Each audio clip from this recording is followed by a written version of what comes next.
Meron tayong PCX 160. So ayusin ko tong foot peg na to. Ayan. Kung mapapansin nyo, medyo hindi na siya lapat. May play na siya. Tapos kapag binababa mo naman, ganito, ayan, napakatigas.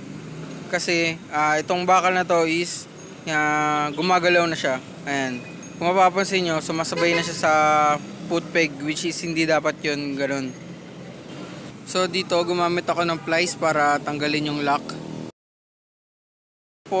Tapos tanggalin nyo na yung washer, tapos bunutin nyo na yung tornilyo.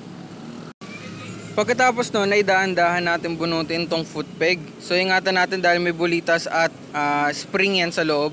So ayan, pagkaingatan nyo kasi madali yan mawala, mahulog o tumalsik. Kung gusto nyo malaman kung paano ko inayos to, just click the link below.